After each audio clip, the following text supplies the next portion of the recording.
मंजिल ने हौसलों से कहा तेरे बस की बात नहीं। मंजिल ने हौसलों से कहा तेरे बस की बात नहीं। हौसलों ने मंजिल में आंखों में आंखें डाल के बोली चल झूठी तेरी इतनी औकात नहीं। नमस्कार साथियों, आप सभी का स्वागत है आपके अपने YouTube चैनल झारखंड वन में। जी हाँ दोस्तों, आप सभी जानते हैं कि अभी हम झारखंड का इतिहास बता रहे हैं और झारखंड के इतिहास में सबसे पहले मुंडा शासन व्यवस्था को देख चुके हैं। यदि आप लोग मुंडा शासन व्यवस्था को नहीं देखे हैं तो प्लेलिस्ट में जाकर के सबसे पहले मुंडा शासन व्यवस्था को देख लें, उसके बाद इसको देखने का प्रयास करें। आज के इस वीडियो में मैं आप लोगों के सामने नागवंशी शासन व्यवस्था के बारे में बताने वाला हूँ। नागवंशी शासन व्यवस्था को समझने के लिए उसको एक कहानी के रूप में समझेंगे। ये कहानी क्या होता है कि झारखंड में आप सभी जानते होंगे कि झारखंड में बहुत प्रकार के जनजाति निवास करते हैं और प्रत्येक जनजाति का अपनी अपनी सामाजिक सांस्कृतिक विशेषताएं होती है। इसके साथ ही साथ इसकी प्रशासनिक व्यवस्थाएं भी है। अतीत से लेकर के वर्तमान तक इनकी प्रशासनिक व्यवस्थाएं चली आ रही है। नागवंशी शासन व्यवस्था के बारे में हम यदि देखें तो इसमें सबसे पहले स्टार्ट करते हैं कि नागवंशी शासन व्यवस्था का प्रारंभ प्रथम शताब्दी से हुआ था। प्रथम शताब्दी से नागवंशी शासन का व्यवस्था प्रारंभ हुआ था और इस समय यहाँ के शासक जो थे वो फन्नी मुकुट राय थे।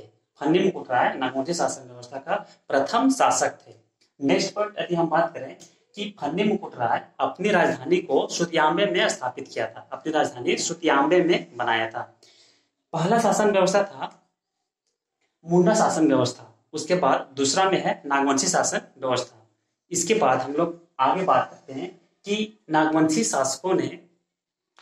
शासकों अपना शासन व्यवस्था को मुंडा शासन व्यवस्था के जैसा वह अपना बनाने का प्रयास किया, जिसके कारण क्या हुआ कि नागवंशी शासकों में मुंडा शासन व्यवस्था को हटा करके अपनी शासन व्यवस्था को परिवर्तन करके और अपनी शासन व्यवस्था में विस्तार करने का प्रयास उन्होंने करने लगे।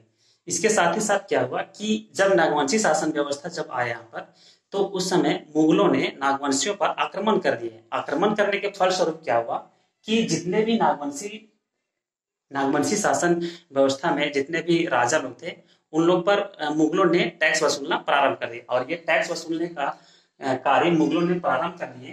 तत्पश्चात क्या हुआ कि मुगलों द्वारा जो टैक्स वसूला जाता था वह नजराना के नाम से जाना जाता है। नजराना एक प्रकार का टैक्स होता है और यह मुगलों द्वारा नागवंशी राजाओं द्वारा वसूलने जाने लगा और यही नजराना बाद में जाकर के मालगुजारी के नाम से जाना जाने लगा।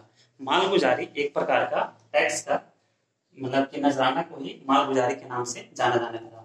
इसके साथ ही साथ क्या हुआ कि इस शासन व्यवस्था में आम रैयतों से कर वसूली नहीं की जाती थी, जिसके कारण यहाँ के जितने भी राजा थे उन लोगों पर कर का बोझ बढ़ गया। अब यहाँ के राजा क्या करने लगे कि जितने भी यहाँ के जनता लोग हैं उन लोग से टैक्स वसूलने का कार्य करने लगे। इसके साथ ही क्या हुआ कि यहाँ के नागवंशी राजाओं ने कि अपनी भार को कम करने के लिए नागवंशी राजाओं ने आम जनता से टैक्स वसूलने का कार्य प्रारंभ कर दिए और यही टैक्स वसूलने का जो कार्य प्रारंभ किए यही मालगुजारी के नाम से जाना जाता था। इसके साथ ही क्या हुआ कि ये जो वसूलने का जिम्मेवारी दिया गया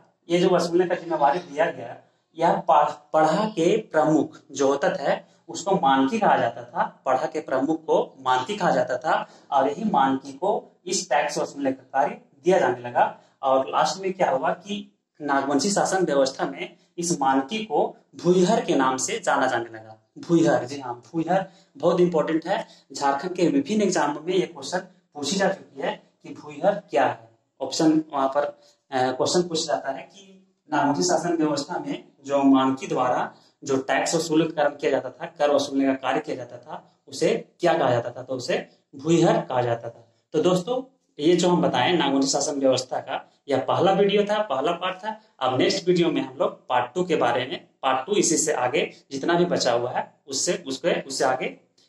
उससे आगे उसमें देखेंगे। धन्यवाद।